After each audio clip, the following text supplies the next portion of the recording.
तो 10मो विकल्प एनी अंदर एक सुधारो करवानो छे।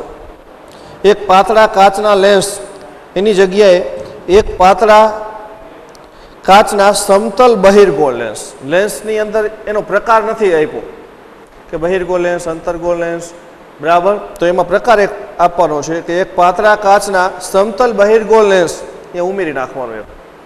समतल बहिर्गोળ लेंस माटे वक्रता त्रिज्या 20 सेंटीमीटर होय तो तेनी केंद्र लंबाई खाली जग्या सेंटीमीटर। जो समतल बहिर्गोળ लेंस कीधो एटले एक सपाटी समतल छे बीजी सपाटी बहिर्गोળ छे।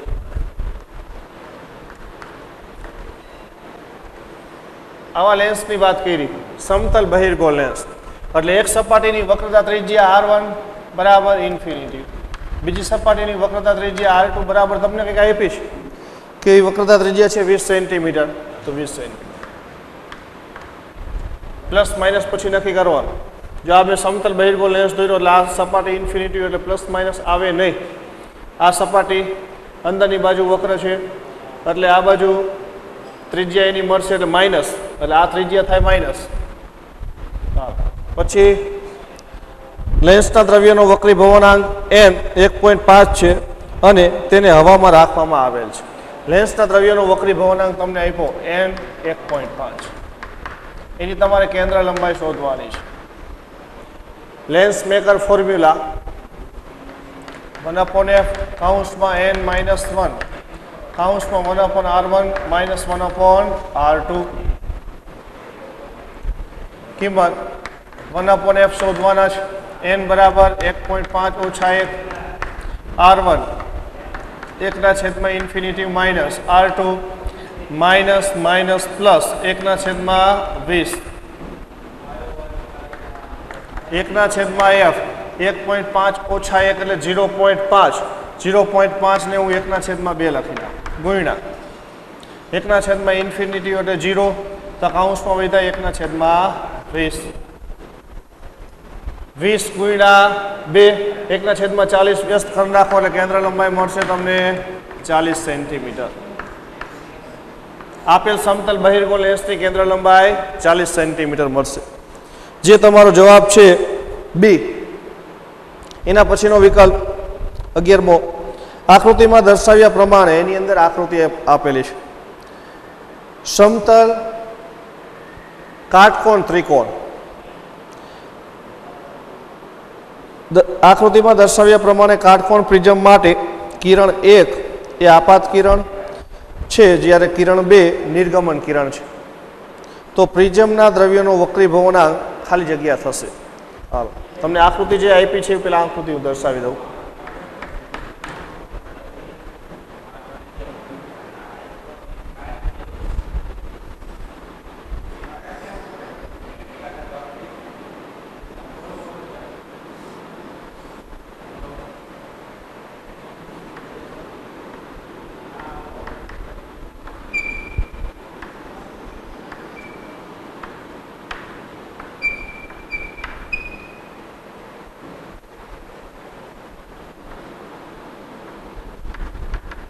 આવી તમને આકૃતિ આપી છે।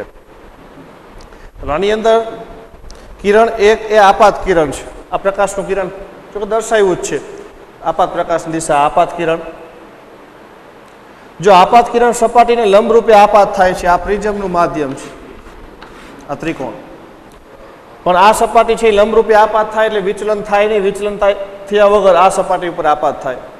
આ સપાટી પાસેથી એનું પૂર્ણ આંતરિક પરાવર્તન થાય છે સપાટીની અંદર જ પરાવર્તન અને આપેલ બિંદુ પાસે એનો આપાત કોણ આપાત કોણનું મૂલ્ય ક્રાંતિ કોણ કરતાં વધારે હોય તો જ પૂર્ણ આંતરિક પરાવર્તન થાય। અને આ ખૂણાની કિંમત આકૃતિમાં તમને આપી દીધી છે। જો આ બે સપાટી વચ્ચે 45 નો ખૂણો એટલે આ ખૂણો તમને 45 નો મળે આવ્યો કારણ કે આ બે સપાટી વચ્ચે 45 એટલે બેના લંબ વચ્ચેનો ખૂણો 45 નો થાય। આ 45 હોય તો આ 45 પરાવર્તન થાય છે। આ બિંદુએ વળી પાછું બીજી વાર પરાવર્તન એટલે આપાત બિંદુએ સપાટીનો દૂર લંબ આ ખૂણો 45 મળશે કારણ કે આ 90 છે। આ 45 નો અહીંયા વધારો થાય। આ 45 વળી 45 પરાવર્તન આ બે વચ્ચેનો ખૂણો 45 એટલે લંબ રૂપે નિર્ગમન થાય વક્રીભવન પાઈમાં વગર। બરાબર. આવી આકૃતિ તમને આપી છે, આપાત કિરણ આ નિર્ગમન કિરણ. 2 વાર પૂર્ણ આંતરિક પરાવર્તન પ્રિઝમની અંદર થાય છે. હવે તમને શું કીધું છે, તો પ્રિઝમના દ્રવ્યનો વક્રીભવનાંક ખાલી જગ્યા હશે. આ પ્રિઝમનો વક્રીભવનાંક કેટલો એ શોધવાનો આકૃતિ ઉપરથી. તો જો આકૃતિની શરત એવી જોવા મળે છે કે આપેલ બિંદુ પાસે પૂર્ણ આંતરિક પરાવર્તન થાય એટલે આપેલ બિંદુ પાસે આપાત કોણ આ આય, આને હું કહી દઉં આય, આપાત કોણનું મૂલ્ય ક્રાંતિ કોણ કરતા વધારે હોવું જોઈએ. તો આપાત કોણ ગ્રેટર ધેન ક્રાંતિ કોણ IC. આપાત કોણની કિંમત તમને આપી દીધી છે 45, ગ્રેટર ધેન IC એટલે ક્રાંતિ કોણ 45 કરતા ઓછો હોય. હાલો બે બાજુ હું sin θ લઈ લઉં તો આમ લખીએ કે sin 45 greater than sin IC. sin 45 એટલે 1/√2 ગ્રેટર ધેન sin IC તો 1/n sin IC ક્રાંતિ કોણનું સૂત્ર sin C sin IC બરાબર 1/n. જો n એટલે વક્રીભવનાંક જે તમારે શોધવાનો, પણ તમને આયા સમતા છે એ ઇક્વલ ટુ નથી, લેસ ધેન ગ્રેટર ધેન છે. હવે n ને હું આ બાજુ લઈ જાઉં, √2 ને આમ લઈ જાઉં એટલે આમ થાય n ગ્રેટર ધેન √2. આવી કિંમત થાય તમારી. એક્ઝેક્ટલી n બરાબર કેટલા એ નહીં મળે. આ આકૃતિ ઉપરથી આવી શરત મળે કે આપેલ પ્રિઝમ માટે એનો વક્રીભવનાંક છે ને √2 કરતાં વધારે હોવો જોઈએ. હવે એના આધારે તમે ઓપ્શન જુઓ તો ઓપ્શનની અંદર તમને જવાબ આપ્યા છે 1/√2, 1/√2 એટલે 1 કરતાં નાનો થાય.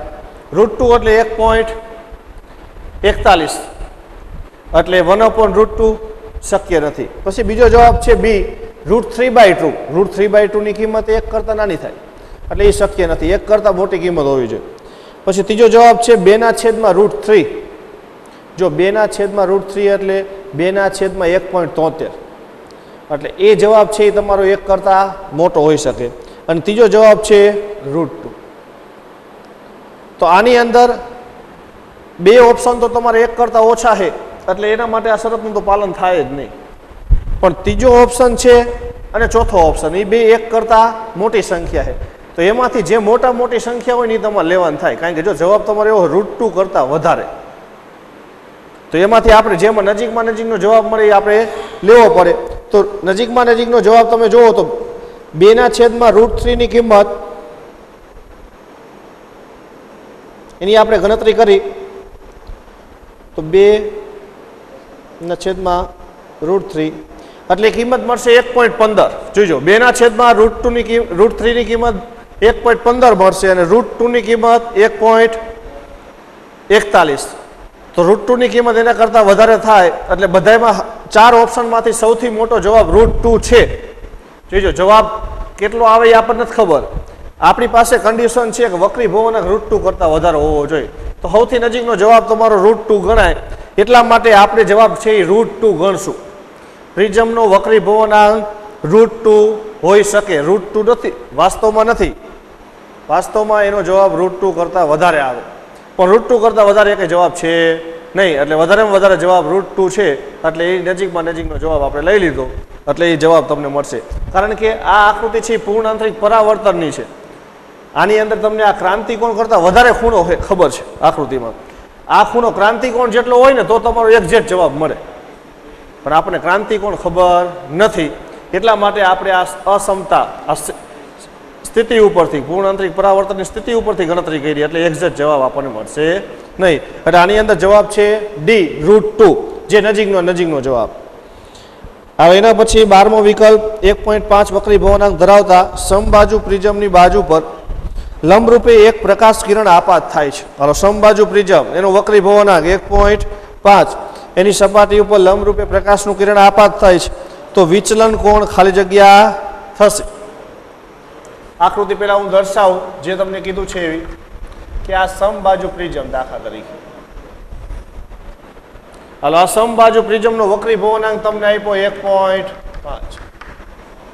સમબાજુ પ્રિઝમ હોય એટલે એનું પ્રિઝમ કોણ બે સપાટી વચ્ચેનો ખૂણો 60 અંશનો હોય.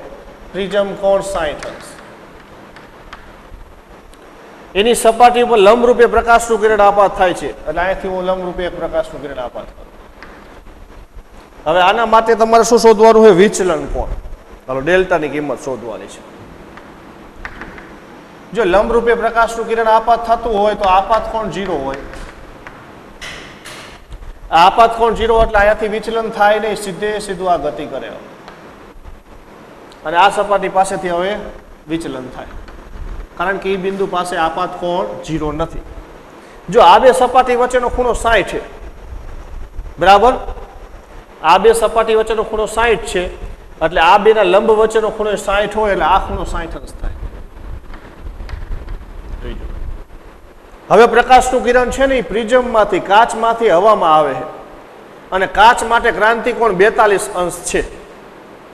તો 42 અંશ હોય તો આ પૂર્ણ આંતરિક પરાવર્તન થાય. આ શરતનું પાલન થયું પાછું, આપાત કોણ ક્રાંતિ કોણ કરતા વધારે, તો અહીંયાથી 60 અંશે આમ પૂર્ણ આંતરિક પરાવર્તન થાય છે. આ 60, આ 60, આ આપાત કોણ, આ પરાવર્તન કોણ, આ બંને 60 છે, આ બે વચ્ચેનો ખૂણો 60 છે, એટલે આ કિરણ આને લંબ રૂપે આપાત થાય. લંબ રૂપે આપાત થાય એટલે વક્રીભવન થાય નહીં, વક્રીભવન વગર વિચલન, આ વક્રીભવન વગર વિચલન, આમ નિર્ગમન થાય. જોઈજો, સમજજો, આ પ્રકાશનું કિરણ મેં આ બાજુ વક્રીભવન નથી દર્શાવ્યું, આ બાજુ વક્રીભવન થયું. કેમ? કારણ કે પ્રકાશનું વક્રીભવન નથી થયું, પૂર્ણાંતરિક પરાવર્તન થયું, એટલે પરાવર્તન થયું એટલે આ બાજુ એનું વિચલન થયું. બરાબર. હવે તમારે વિચલન કોણ શોધવાનો, તો વિચલન કોણ એટલે આપાત કિરણ અને નિર્ગમન કિરણ વચ્ચેનો ખૂણો. આપાત કિરણની ગતિની દિશા આ છે, નિર્ગમન કિરણ એટલે છેલ્લું કિરણ આ છે, આ બે વચ્ચેનો ખૂણો એટલે આ વિચલન કોણ થાય, ડેલ્ટા. જોઈજો આકૃતિની અંદર, આકૃતિમાં તમે જુઓ તો જો આખે આખો ખૂણો 180, એમાંથી આ ખૂણો 60, આ ખૂણો 60, તો 180 માંથી 120 બાદ કરી નાખો એટલે બાકીનો આ ખૂણો વધે, એની કિંમત કેટલી હોય? 60 અંશ થાય. અને વિચલન કોણ તમને મળશે 60 અંશ. ફક્ત તમારે આકૃતિ દોરવાની થાય, ગણતરી કરવાની આવશે જ નહીં. ગણતરી કર્યા વગર જ તમને કિંમત મળી જશે. બરાબર. તો વિચલન કોણ 60 અંશ મળશે. એટલે જવાબ છે શ્રી. ચાલો 13મો વિકલ્પ, ખૂબ નાના પ્રિઝમ કોણ એ ધરાવતા પ્રિઝમની સપાટી પર કિરણ આય જેટલા કોણે આપાત કરવામાં આવે છે. હાલો, વળી પ્રિઝમની જ વાત કરી, પણ તમને કીધું ખૂબ નાનો પ્રિઝમ કોણ એટલે આ ખૂણો નાનો હોય, હાવ 4 ડિગ્રી 5 ડિગ્રી 8 ડિગ્રી એવો નાનો ખૂણો હોય. ખૂબ નાના પ્રિઝમ કોણ માટે કિરણ આપાત થાય છે, એના માટે આપાત કોણ તમને કીધું આય કરવામાં આવે ત્યારે નિર્ગમન કિરણ વિરુદ્ધ સપાટી પરથી લંબ રૂપે નિર્ગમન પામે છે. નિર્ગમન કિરણ છે આ નિર્ગમન કિરણ જ કહેવાય. વિરુદ્ધ સપાટી એટલે અહીંયાથી નિર્ગમન પામે, જે આપણે સામાન્ય આકૃતિ દોરતા હતી, આમાં વિરુદ્ધ સપાટી નથી, આ તો પાસ પાસે નથી જાય. બરાબર. નિર્ગમન કિરણ વિરુદ્ધ સપાટી પરથી લંબ રૂપે નિર્ગમન પામે છે. જોજો, લંબ રૂપે નિર્ગમન પામે છે એનો મતલબ શું થાય? આ જો લંબ રૂપે આપાત થાય એટલે આ સપાટીને લંબ રૂપે આ કિરણ છે. હવે નિર્ગમન કિરણ લંબ રૂપે નિર્ગમન પામતું હોય ને તો નિર્ગમન કિરણ આ સપાટીને લંબ રૂપે હોય. હું તમને આકૃતિ એમ દર્શાવું. ખૂબ નાનો પ્રિઝમ કોણ એટલે આ ખૂણો નાનો, હાવ આ ખૂણો ઓછો, પ્રિઝમ કોણ ઓછો. એના માટે સમજી લો, આ પ્રકાશનું કિરણ આપાત કર્યું, આ વક્રીભવન થાય છે, અહીંયાથી બીજી વાર વિચલન પામે અને અહીંયાથી આમ લંબ રૂપે વિચલન પામે. આ ખૂણો 90 અંશ. આ નિર્ગમન કિરણ સપાટીને લંબ રૂપે હોય. નિર્ગમન કિરણ સપાટીને લંબ રૂપે હોય ને એટલે નિર્ગમન કોણ 0 થાય, કારણ કે નિર્ગમન કિરણ લંબ સાથે બનાવેલો ખૂણો તો 0, જે રીતના આમાં આપાત કોણ 0, આમાં નિર્ગમન કોણ 0 થાય. બરાબર. હવે તમને શું કીધું છે? આપાત કોણની કિંમત કીધી છે, આપાત કોણની કિંમત આપી દીધી છે આય. તમારે જો પ્રિઝમના દ્રવ્યનો વક્રીભવનાંક મ્યુ હોય, આનો વક્રીભવનાંક મ્યુ લેવાનું કીધું. બરાબર. તો આપાત કોણ આઈનું મૂલ્ય ખાલી જગ્યાની નજીક હશે, એટલે આઈનું મૂલ્ય શોધવાનું છે, પણ એપ્રોક્સિમેટલી કેની નજીક એવું કીધું છે. એક્ઝેક્ટલી કિંમત નહીં, પણ કેની નજીકમાં. આમાં કેમ આપણે કિંમત મળી કે કેની નજીકમાં, એવી રીતના આઈની કિંમત કેની નજીકમાં હશે. બરાબર. હાલો, તો આ સ્થિતિની અંદર તમે જુઓ તો જો નિર્ગમન કોણ 0 હોય ને, યાદ રાખજો, પ્રિઝમની અંદર આપાત કોણ 0 હોય ને એટલે R1 0 થાય, અને R1 0 હોય ને એટલે R2 બરાબર એ થાય. જે તમે આકૃતિમાં જુઓ, R2 એટલે આ બિંદુ પાસેનો ખૂણો 60 અંશ થાય, પ્રિઝમ કોણ જેટલો થઈ જાય. બરાબર. કારણ કે R1 R2 નો સરવાળો 60. બરાબર. તો R1 0 છે એટલે R2 બરાબર 1. તો આની અંદર તમે જો આમાં E બરાબર 0, E બરાબર 0 હોય એટલે R2 0 થાય.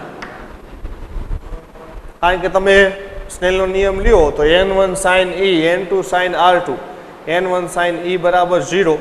જો હું લખું n1 sin e બરાબર n2 sin r2 પ્રિઝમની અંદર આવા સૂત્રો આવી ગયા. આ સપાટી પાસે સ્નેલનો નિયમ લખ્યો મેં. જો e 0 એટલે આ પદ 0 એટલે r2 0 જ હોય. એવી રીતનું બીજું સમીકરણ આ બાજુ માટે હું લખું તો આવું થતું n1 sin i બરાબર n2 sin r1. હવે જો એમાં i 0 કરી નાખો એટલે r1 0 થાય. આમાં લખ્યું મેં જો i 0 હોય ને એટલે r1 0 થાય. તો આમાં e 0 છે r2 0. r2 0 હોય અને તમે લખી શકો કે r1 બરાબર એ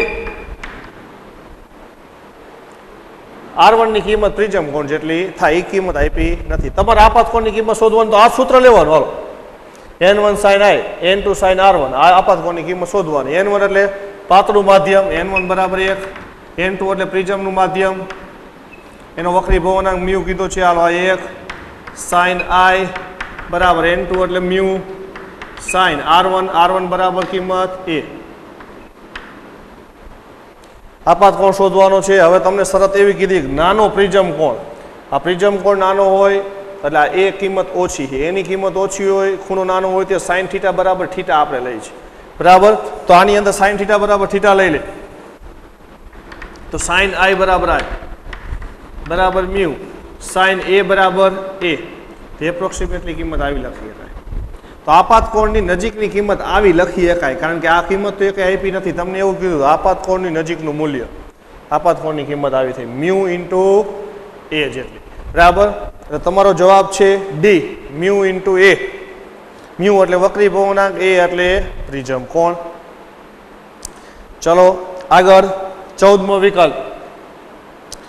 એક અંતર્ગોળ રેખાની અક્ષ પર b લંબાઈની એક રેખીય વસ્તુ મૂકેલી છે. અંતર્ગોળ રેખાની અક્ષ ઉપર એક વસ્તુ મૂકી એની લંબાઈ છે b. હું આકૃતિ દર્શાવું. 14મો વિકલ્પ. આ અંતર્ગોળ રેખાની મુખ્ય અક્ષ ઉપર એક વસ્તુ મૂકી છે અને વસ્તુની લંબાઈ તમને કીધી b. હાલો આ વસ્તુની લંબાઈ b. આ b લંબાઈની એક વસ્તુ અંતર્ગોળ રેખાની અક્ષ પર. વસ્તુની અરીસા તરફનો છેડો અરીસાથી u અંતરે છે. અરીસા તરફનો છેડો એટલે અરીસા તરફનો છેડો. હાલો એનું અરીસાથી અંતર u. જો અરીસાની કેન્દ્ર લંબાઈ f હોય તો તેના પ્રતિબિંબની લંબાઈ લગભગ ખાલી જગ્યા હશે. હાલો અરીસાની કેન્દ્ર લંબાઈ તમને કહી દીધી છે f. તો પ્રતિબિંબની લંબાઈ શોધવાની છે. એટલે આ વસ્તુની લંબાઈ છે b. એને અનુરૂપ પ્રતિબિંબની લંબાઈ કેટલી થાય એટલે હું આમ સમજી લો b ડેશ કહી દઉં. પ્રતિબિંબની લંબાઈ b ડેશ. આ કિંમત શોધવાની થાય બરાબર. હવે એની શોધવા માટે તમારે શું થાય. જો દાખલા તરીકે 10 સેન્ટીમીટરની વસ્તુ છે તો એના માટે વસ્તુનો આ તરફનો છેડો તો અરીસાથી અંતર સમજી લ્યો 50 સેન્ટીમીટર છે. આ તો વસ્તુના બીજા છેડાનું અરીસાથી અંતર કેટલું થઈ જાય 60. તો આ છેડા માટે વસ્તુ અંતર 50, આ છેડા માટે વસ્તુ અંતર 60. હવે તમારે શું કરવાનું જોઈએ. જૂના અભ્યાસક્રમની અંદર એક દાખલો જ આવતો હતો ગણતરીમાં, પણ આની અંદર તમારે કિંમત શોધવાની હોય બરાબર. તો અહીંયા તમને 10 સેન્ટીમીટરની એક વસ્તુ આપી છે. આ છેડાનું અંતર અહીંયાથી 50 છે એટલે આ છેડાનું અંતર 60 થાય.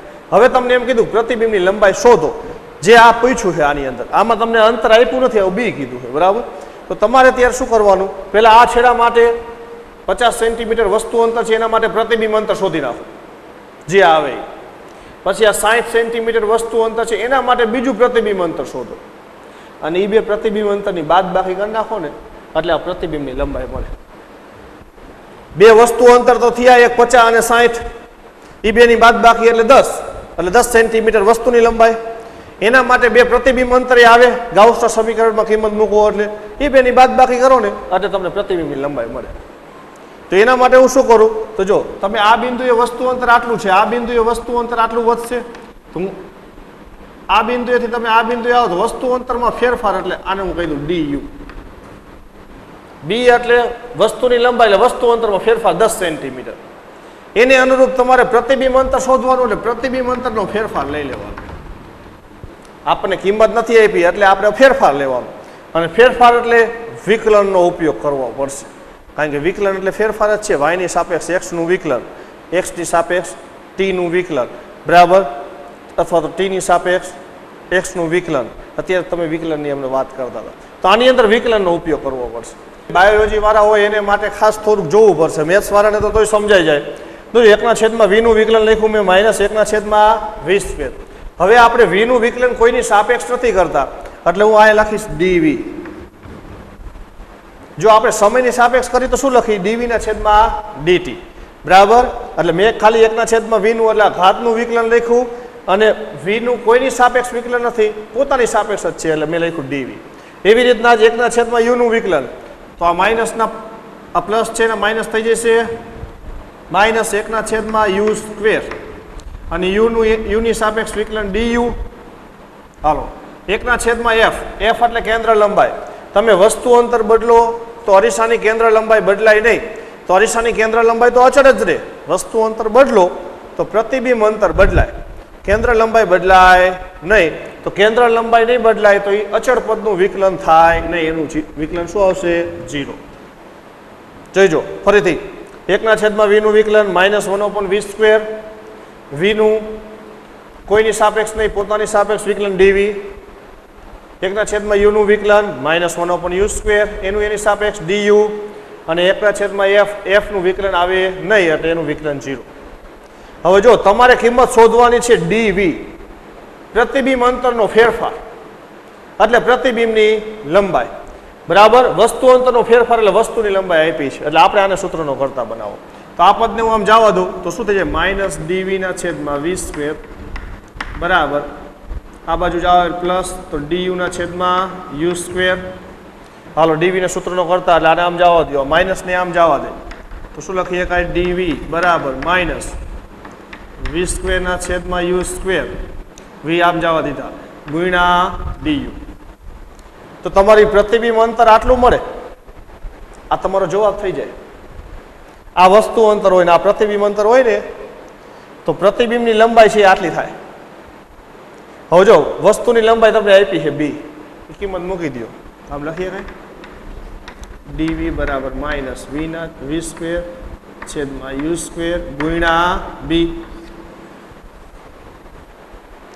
હવે તમને જે જવાબ આપ્યા છે એની અંદર બધા જવાબ કેન્દ્ર લંબાઈ સ્વરૂપે છે, f સ્વરૂપે છે જવાબ બરાબર. તમારો જવાબ આવ્યો એ v અને u સ્વરૂપે આવ્યો, વસ્તુ અંતર પ્રતિબિંબ અંતર સ્વરૂપે. પણ તમને જવાબ માંગ્યા છે કેન્દ્ર લંબાઈ સ્વરૂપે, એટલે f સ્વરૂપે આપણે લાવવું હોય તો જો આ v/u એટલે તો મોટવણી જ છે, અરીસાની મોટવણી. m બરાબર -v/u. હવે એમાંથી આપણે f માં લાવવું છે ને, તો એક f નું સૂત્ર હતું મોટવણીનું, f/f-u, આવું મોટવણીનું સૂત્ર હતું. તો જો v/u -v/u બરાબર f/f-u બરાબર. આપણી પાસે કિંમત v/u છે, v/u નો વર્ગ. તો જો તમારે v/u ની કિંમત મૂકવી હોય ને તો તમારે આમ લખવું પડે કે v/u બરાબર, આ માઇનસ નિશાની કાઢવી છે, માઇનસ સામાન્ય કાઢો એટલે f/u - f થાય. આમાંથી માઇનસ સામાન્ય કાઢો, આની એટલે કેન્સલ થઈ જાય, તો v/u બરાબર શું થાય? f/u - f. આ કિંમત આમાં મૂકી આપણે આનો વર્ગ લખવાનો છે, તો આવી લખીએ કાંઈ કે dv બરાબર માઇનસ આનો વર્ગ, તો કૌંસમાં f/u - f આખાનો વર્ગ ગુણ્યા b. આ તમારો જવાબ કેન્દ્ર લંબાઈ સ્વરૂપે, આ તમારો જવાબ વસ્તુ અંતર પ્રતિબિંબ અંતર સ્વરૂપે. તો પ્રતિબિંબની લંબાઈ આટલી મળી, f/u - f નો વર્ગ ગુણ્યા b. આ વસ્તુની લંબાઈ છે, આ આખો ગુણાકાર, આ મળ્યું પ્રતિબિંબની લંબાઈ, આ b ડેશ. કોઈ પ્રશ્ન હોય તો બોલો. હાલો 15મા વિકલ્પની અંદર આકૃતિમાં દર્શાવ્યા પ્રમાણે, એમાં આકૃતિ એક આપેલી છે, એ પ્રિઝમની જ આકૃતિ છે.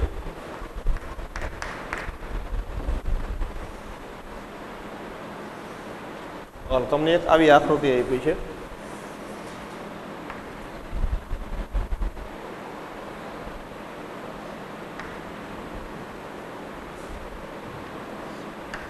આવી એક આકૃતિ આપી છે બરાબર.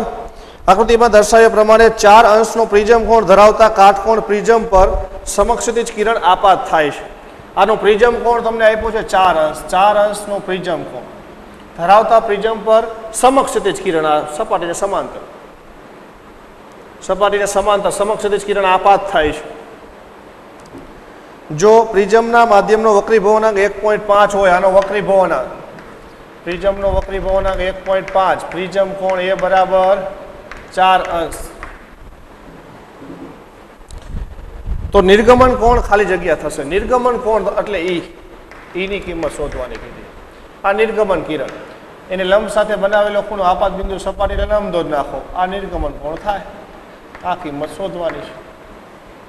જો પ્રકાશનું કિરણ લંબ રૂપે આપાત થાય એટલે આપાત કોણ તો 0 હોય. આપાત કોણ 0 હોય એટલે મેં તમને કીધું R1 0 હોય. અત્યારે જ હમણાં આવ્યો દાખલો. હવે R1 0 હોય એટલે મેં તમને કીધું કે R2 બરાબર શું થાય, પ્રિઝમ કોણ એ જેની કિંમત છે 4 અંશ. તમારે એ શોધવું છે એટલે અહીંયા સ્નેલનો નિયમ લઈ લ્યો. આ N1, આ N2 અને આ N1. તો શું આવે, N1 sin E બરાબર N2 sin R2. હાલો N1 ની કિંમત એટલે હવાનું માધ્યમ 1 sin E કિંમત શોધવાની છે. N2 એટલે પ્રિઝમનો વક્રીભવનાંક 1.5 sin R2 ની કિંમત 4. ચાલો કિંમત મૂકો તો sin E બરાબર 1.5 ગુણ્યા sin 4 અંશની કિંમત છે તમારે નેચરલ સાઇનમાં જોવી પડશે. જે કિંમત મળે છે 0.0698.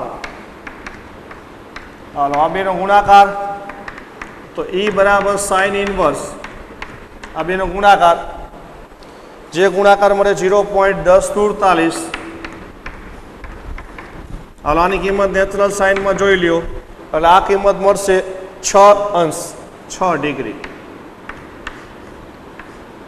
નિર્ગમન કોણની કિંમત ઓછી છે. જો સામાન્ય રીતે જો પ્રિઝમ કોણ ઓછો હોય ને એટલે નિર્ગમન કોણ એ ઓછો થાય. હમણાં આપણે આ સાઇન થીટા બરાબર થીટા લીધા હતા, સાઇન I બરાબર I બરાબર. આ એ સ્થિતિ જ થઈ, કારણ કે જો પ્રિઝમ કોણ 4 અંશ થાય તો નિર્ગમન કોણ 6 અંશ જ મળ્યો તમને. તો નિર્ગમન કોણ 6 અંશ એટલે કે જવાબ છે તમારો B. ચલો 16મો વિકલ્પ, નીચેનામાંથી કયું કારણ હીરાના ચળકાટ માટે જવાબદાર છે. હીરો આપણને પ્રકાશિત દેખાય છે, ઝગમગતો દેખાય છે, એની પાછળનું મુખ્ય કારણ શું? તમને ઓપ્શન આપ્યા છે કે વ્યતિકરણ, વિવર્તન, પૂર્ણાંતરિક પરાવર્તન કે વક્રીભવન. હીરો આપણને પ્રકાશિત દેખાવાનું મુખ્ય કારણ પૂર્ણાંતરિક પરાવર્તન. પૂર્ણાંતરિક પરાવર્તનનો જ ઉપયોગ આપણને મૃગજળ દેખાય, બરાબર, હીરો આપણને પ્રકાશિત દેખાય, આ બધા જુદા જુદા એના કારણો.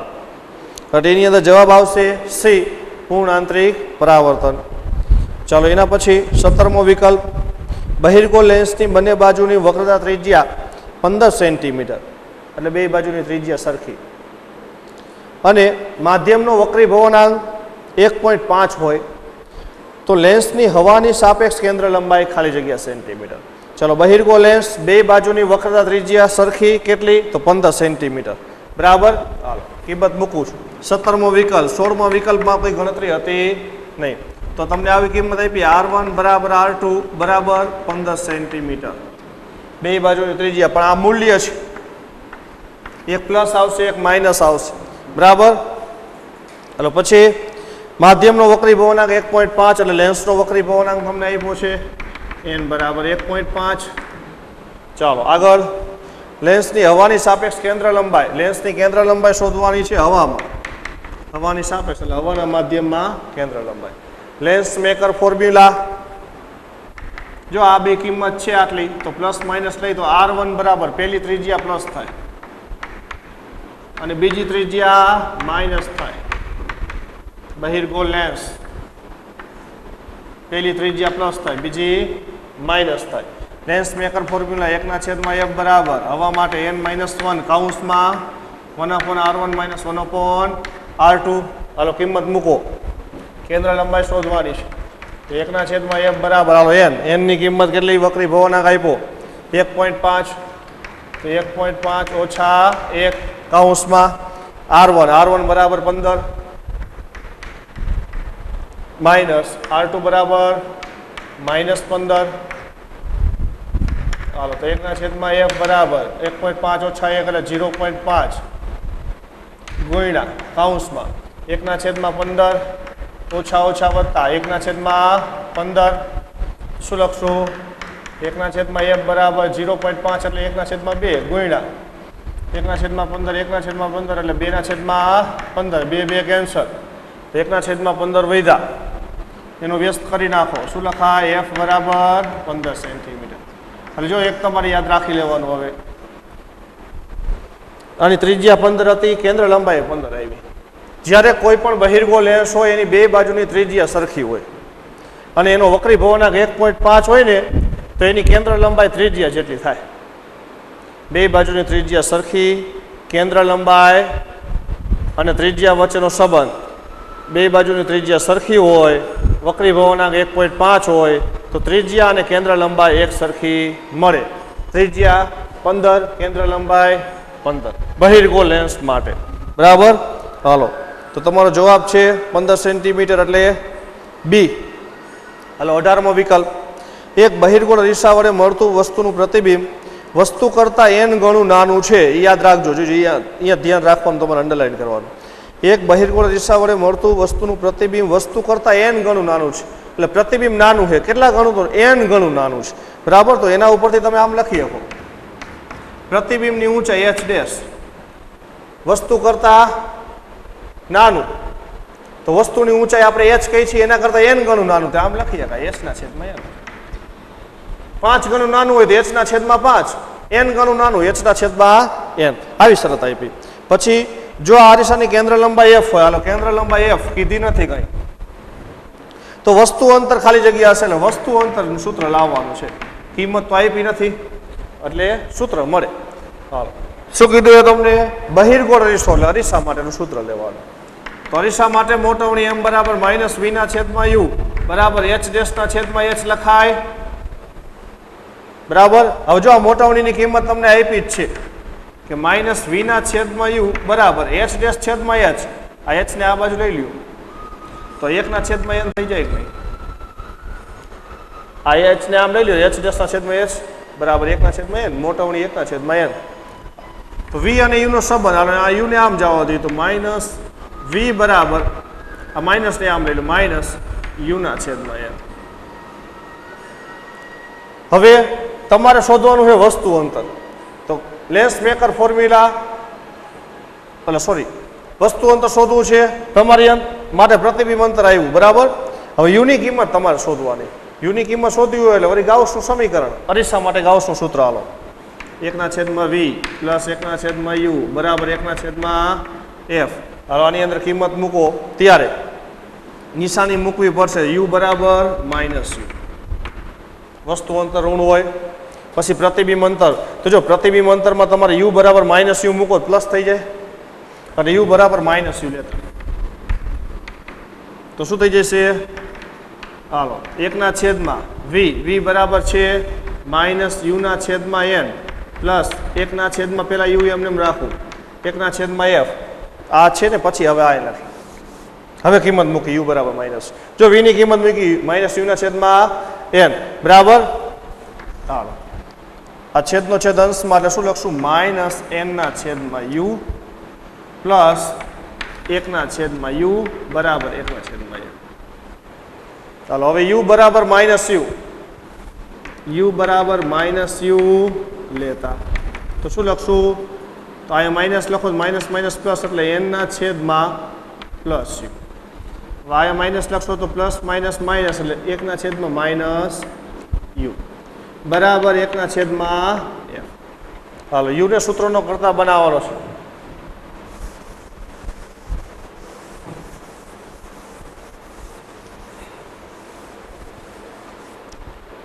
તો જો બે ની અંદર લસા સરખા જ છે તો શું લખી શકાય?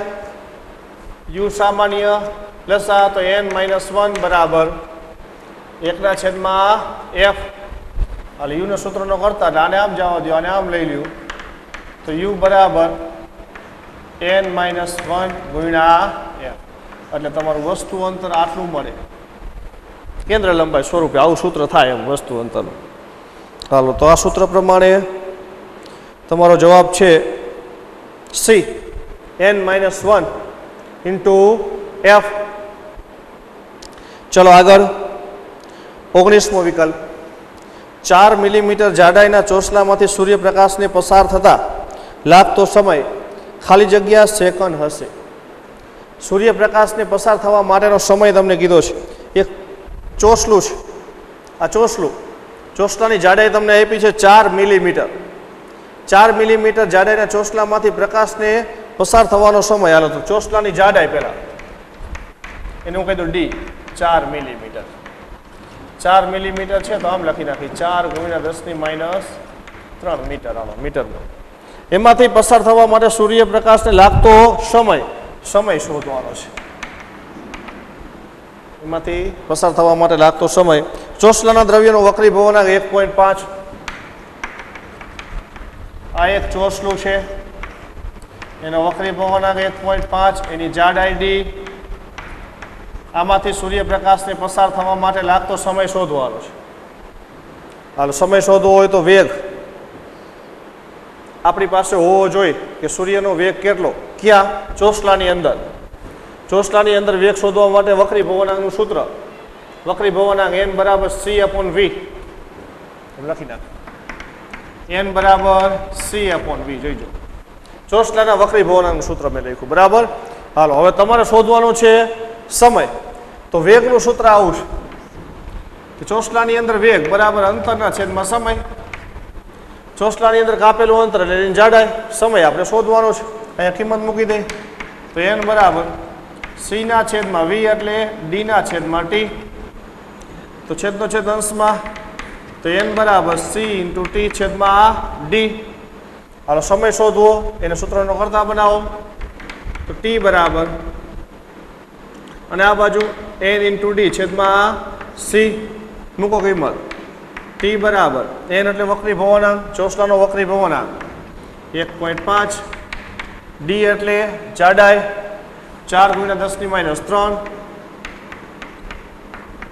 ચોસલાની જાડાઈ, c એટલે પ્રકાશનો વેગ 3 × 10⁸. હાલો ગુણોત્તર, તો આ ગુણોત્તર જો 1.5/3, આની અરે 2 કેન્સલ થઈ જાય, 1.5 2 આની અરે કેન્સલ થઈ જાય તો શું વધશે? 2 × 10⁸ ને અંશમાં લઈ લો -8 -3 -11 સમય સેકન્ડ. ચોસલાને આપેલ ચોસલામાંથી પ્રકાશને પસાર થવા માટે આટલો સમય લાગે, હાવ સૂક્ષ્મ સમય લાગે, 2 × 10⁻11 સેકન્ડ. હવે તો તમારો જવાબ છે સી, 2 × 10⁻11. આની આગળ હાલો આ જે વિકલ્પ છે એની અંદર કોઈને કંઈ પ્રશ્ન હોય તો બોલો. 1.5 વક્રીભવનાંક ધરાવતા કાચના ચોસલામાં રહેલ હવાના પરપોટાની ઊંડાઈ એક બાજુથી જોતા 5 સેન્ટીમીટર અને બીજી બાજુથી જોતા 2 સેન્ટીમીટર છે, તો ચોસલાની જાડાઈ ખાલી જગ્યા સેન્ટીમીટર હશે. કાચનું ચોસલું, એની અંદર હવાનો પરપોટો, જોઈજો આકૃતિ હું દર્શાવું. હાલો આ કાચનું ચોસલું સ્લેબ, એની અંદર એક હવાનો પરપોટો છે, સમજી લો કે હવાનો પરપોટો છે આટલા અંદર. જોઈજો આકૃતિ એક ખાસ સમજવાની. હવે તમને શું કીધું, થોડોક વિકલ્પ છે એ અઘરો છે, સાવ સામાન્ય વિકલ્પ નથી. 1.5 વક્રીભવનાંક, હાલો આનો વક્રીભવનાંક તમને આપી દીધો છે 1.5. ચોસલાનો વક્રીભવનાંક 1.5. હવે એમાં એક હવાનો પરપોટો છે, પરપોટાની ઊંડાઈ એક બાજુથી જોતા 5 સેન્ટીમીટર. એટલે આ ચોસલું છે, ચોસલાની અંદર ઉપરથી તમે જુઓ તો આ પરપોટો છે, એની ઊંડાઈ તમને કેટલી લાગે છે? 5 સેન્ટીમીટર. જોઈજો 5 સેન્ટીમીટર ઊંડાઈ લાગે છે, એટલે હોય એના કરતાં વધારે ઊંડાઈ એની હશે 5 કરતાં વધારે, કારણ કે આપણને તો ઓછી ઊંડાઈ દેખાય, બરાબર. એટલે આ પરપોટો છે ને તમને આમ ઉપર આ દેખાય ક્યાંક, આટલે દેખાય, આટલી ઊંડાઈ લાગે. અને આ ઊંડાઈ તમને કીધી 5 સેન્ટીમીટર. હાલો ઉપરથી જોઈએ તો કેટલી લાગી આપણને? 5 સેન્ટીમીટર. એટલે વાસ્તવમાં આ શું થાય? આભાસી ઊંડાઈ કહેવાય, HI. સાચી ઊંડાઈ 5 કરતાં વધારે એ નથી આપી. પછી શું કીધું એ તમને બીજી બાજુથી જોતા 2 સેન્ટીમીટર. નીચેથી તમે જુઓ તો જો નીચેથી જુઓ ને તો આટલી ઊંડાઈ છે એની સાચી, તો હોય એના કરતાં તો ઓછી જ દેખાવાની છે આપણને. તો આપણને આ પરપોટો છે નીચેથી જુઓ તો અહીંયા દેખાઈશ આટલી, તો નીચેથી જોતા આ ઊંડાઈ તમને આટલી લાગે છે. એટલે નીચેથી જુઓ તો વળી આભાસી ઊંડાઈ જ થયા. એ કેટલી આપી તમને? તો 2 સેન્ટીમીટર.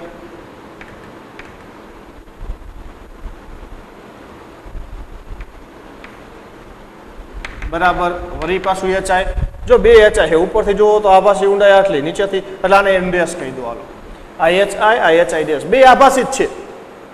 બરાબર. તો તમને કીધું સ્લેબની જાડાઈ, ચોસલાની જાડાઈ, જો તમે આકૃતિમાં જુઓ ને ખબર પડે. જો આ 5 છે, આ 2 છે, આ અંતર શોધવું પડશે આપણે, તો સ્લેબની જાડાઈ મળે. આટલું અંતર નથી ખબર આપણને.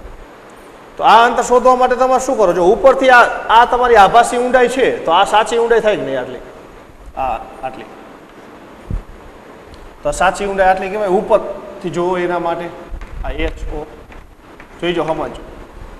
તમારે આ અંતર શોધવાનું છે આટલું. હાલો, તો આ અંતર તમારી ઉપરથી સાચી ઊંડાઈ. હવે નીચેથી તમે જુઓ તો આ તમારી આભાસી ઊંડાઈ છે, તો આ તમારી સાચી ઊંડાઈ ન થાય. આટલી છે, આટલું દેખાય છે આપણને આટલું. બરાબર. તો આટલું આમ થઈ જાય. આ તમારી નીચેથી જોતા સાચી ઊંડાઈ HO ડેશ. હવે આકૃતિમાં જોઈ લ્યો, સ્લેબની જાડાઈ શોધવાની છે. આ ઉપરની સાચી ઊંડાઈ, નીચેની સાચી ઊંડાઈનો સરવાળો કરી નાખો અને સ્લેબની જાડાઈ આવી જાય. એટલે તમારે કિંમત શોધવાની HO વત્તા HO ડેશ એટલે સ્લેબની જાડાઈ D. આ કિંમત શોધવાની.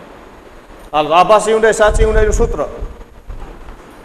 HI છેદમાં HO બરાબર N પાતળું માધ્યમ છેદમાં N ઘટ માધ્યમ. બરાબર. પાતળું માધ્યમ શું આવશે? હવાનું માધ્યમ.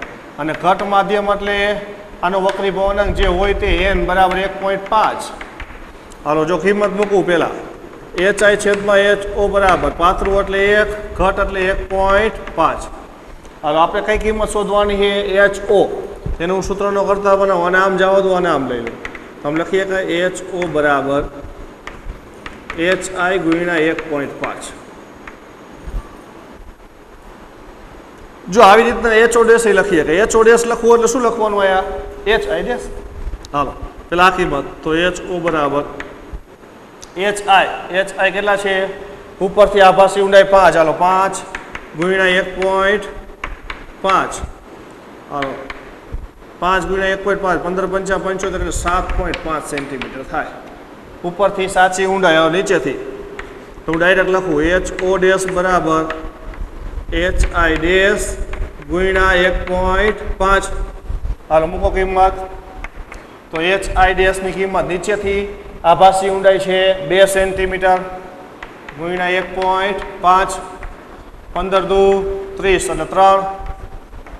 HO ડેશ નીચેની સાચી ઊંડાઈ 3, તો ઉપરની ઊંડાઈ આવી સાચી 7.5, નીચેની 3, બેનો સરવાળો HO વત્તા HO ડેશ 7 વત્તા પેલા 7.5 વત્તા 3 કેટલા થઈ જશે? 7 ને 3 10.5 સેન્ટીમીટર. ચોસલાની સાચી ઊંડાઈ કેટલી હોય? 10.5 સેન્ટીમીટર. હાલો, તો તમારો જવાબ છે A 10.5 સેન્ટીમીટર. ચાલો, 21મો વિકલ્પ. બંને બાજુ સમાન વક્રતા ત્રિજ્યા ધરાવતા બહિર્ગોળ લેન્સની કેન્દ્ર લંબાઈ તેની કોઈ એક બાજુની વક્રતા ત્રિજ્યા જેટલી છે. હમણાં જ આપણે દાખલો કર્યો, બે બાજુની ત્રિજ્યા સરખી. શું કીધું? બે બાજુની સમાન વક્રતા ત્રિજ્યા ધરાવતો બહિર્ગોળ લેન્સ, એની કેન્દ્ર લંબાઈ એની ત્રિજ્યા જેટલી છે. આવી શરત કીધી તમને. હવે 21મો વિકલ્પ. બેની ત્રિજ્યા સરખી બહિર્ગોળ લેન્સની, પણ મૂલ્ય અને આ મૂલ્ય કેટલું છે? કેન્દ્ર લંબાઈ જેટલું. હમણાં આપણે એવું જ ગણતરી કરી હતી. તો લેન્સના દ્રવ્યનો વક્રી ભવનાંક ખાલી જગ્યા હશે. લેન્સના દ્રવ્યનો વક્રી ભવનાંક શોધવાનો કીધો છે. આના આગળના વિકલ્પની અંદર જ આપણે ગણતરી કરી કે બે ત્રિજ્યા હરખી 15 સેન્ટીમીટર હતી. પછી વક્રી ભવનાંક આપ્યો તો 1.5 અને કેન્દ્ર લંબાઈ શોધી. તો આમાં ઊંધું કર્યું. બે ત્રિજ્યા સરખી આપી નથી, વક્રી ભવનાંક શોધવાનો છે. બરાબર. પણ આ વક્રી ભવનાંક 1.5 જ આવે. મેં તમને પહેલા કીધું કે બહિર્ગોળ લેન્સ હોય, બે બાજુની ત્રિજ્યા સરખી, અને એ જે ત્રિજ્યા સરખી હોય અને એ ત્રિજ્યા કેન્દ્ર લંબાઈ જેટલી હોય, આપણે શરત એવી જોઈ હતી કે બહિર્ગો લેન્સ બે ત્રિજ્યા સરખી અને વક્રી ભવનાંક 1.5 તો ત્રિજ્યા અને કેન્દ્ર લંબાઈ સરખી. તો ઊંધું વિચારો, બહિર્ગો લેન્સ બે ત્રિજ્યા સરખી, ત્રિજ્યા અને કેન્દ્ર લંબાઈ સરખી, તો n બરાબર 1.5 જ હોય. હાલો એના પછી એટલે 21મા વિકલ્પમાં જવાબ મળ્યો આપણને 1.5 એટલે 1.5 એટલે કે બી, જવાબ છે બી. બરાબર. એટલે એના પછી 22મો વિકલ્પ, પ્રકાશના એક કિરણનું એક સમબાજુ પ્રિઝમ P વડે લઘુત્તમ વિચલન થાય છે. પ્રિઝમ વડે પ્રકાશનું લઘુત્તમ વિચલન.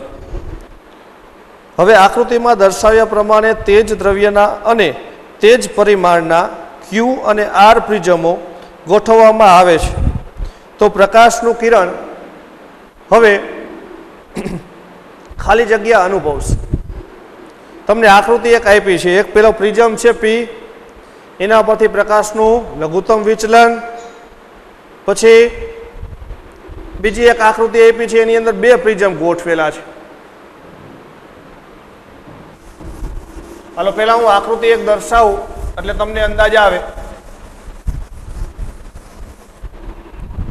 હાલો 22મો વિકલ્પ, જેની અંદર તમને એવું કીધું કે એક પ્રિઝમ P છે જેની અંદર પ્રકાશનું લઘુત્તમ વિચલન થાય છે. તો લઘુત્તમ વિચલનની સ્થિતિ હું દર્શાવું. પ્રકાશનું કિરણ આપાત કર્યું, વક્રીભૂત કિરણ છે એ પાયાને સમાંતર હોય અને આ નિર્ગમન થયું. આ લઘુત્તમ વિચલનની સ્થિતિ. લઘુત્તમ વિચલનની અંદર આ વક્રીભૂત કિરણ છે એ પાયાને સમાંતર. હવે એના પછી તમને એમ કીધું કે પ્રિઝમ P ની પાસે બીજા બે પ્રિઝમ ગોઠવેલ છે, એવી આકૃતિ તમને એક આપી છે કે આ પ્રિઝમ P, એની બાજુમાં બીજો પ્રિઝમ અને એની બાજુમાં ત્રીજો પ્રિઝમ. આ P, આ Q અને આ આવી રીતના બીજા બે પ્રિઝમ ગોઠવી નાખ્યા આની બાજુમાં, એના જેવા ને જેવા. બરાબર. પણ જો એકને આમ ઊંધો ગોઠવો છે, બીજોને આમ સવડો ગોઠવો છે. હવે તમને શું કીધું છે તો પ્રકાશના કિરણનું હવે ખાલી જગ્યા અનુભવશે. એટલે આ જ પ્રકાશનું કિરણ આની ઉપર આપાત કરો તો આ પ્રકાશના કિરણનું શું થાય છે? ઓપ્શન છે કે વધારે વિચલન થશે, કે વિચલન જ નહીં થશે નહીં, કે P જેટલું વિચલન થશે, કે પૂર્ણ આંતરિક પરાવર્તન. આમાંથી શું થાય? આમાં આવું વિચલન થયું તો આમાં આના કરતાં વધારે વિચલન થાય, કે આના કરતાં ઓછું વિચલન થાય, કે વિચલન જ નહીં થાય, કે પૂર્ણ આંતરિક પરાવર્તન થશે. બરાબર. હવે જો આ પ્રકાશનું કિરણ આપાત કર્યું, આ વક્રીભૂત કિરણ જોઈજો, મેં આકૃતિ અહીંયા લગી દોરી, અહીંયા લગી, તો આગળ મેં દર્શાવી નથી. કેમ? કારણ કે આ તો પ્રિઝમ છે. આ પ્રિઝમ આના જેવો જ છે, P જેવો ને જેવો પ્રિઝમ ઊંધો ગોઠવી નાખ્યો. એટલે આ કાચનું માધ્યમ, તો આ કાચનું માધ્યમ થયું તો આમાં વક્રીભવન થાય જ નહીં, માધ્યમ બદલાય છે નહીં. એટલે આ પ્રકાશનું કિરણ પહેલા આમ સીધું જ જાય. જોઈજો. હવે આ પ્રકાશનું કિરણ Q માંથી R માં જાય છે, પણ Q અને R બે કાચનું માધ્યમ, બે પ્રિઝમ જ છે, એટલે વળી વિચલન થયા વગર આમ આગળ વધશે. હવે R માંથી પ્રકાશનું કિરણ બહાર આવે એટલે કાચમાંથી હવામાં આની જેમ થાય અને અહીંયાથી એનું વક્રીભવન થાય. હવે તમે આકૃતિ જુઓ ને તો તમને ખબર પડી જાય. જો આ P માં આવું વિચલન થયું તો ત્રણેયની અંદર આ પ્રકાશનું કિરણ આપાત કર્યું અને છેલ્લે આ નિર્ગમન પામ્યું, તો એના જેવું જ વિચલન થયું છે. P નું વિચલન અને ત્રણેયની મદદથી મળતું વિચલન બે કેવું છે? એક સરખું જ છે, કઈ ફેરફાર છે નહીં. એટલે શું આવશે? P જેવું જ વિચલન થાય. તો એની અંદર વધારે વિચલન ના, વધારે વિચલન નહીં, વિચલન નહીં તો વિચલન તો થાય છે. P જેટલું જ વિચલન, C આવશે. શું આવશે? P જેટલું જ વિચલન. બરાબર. હવે એના પછી હજી તો વિકલ્પ છે, એટલે હવે આપણે એ પછી બીજા લેક્ચરની અંદર એ વિકલ્પ લેશું.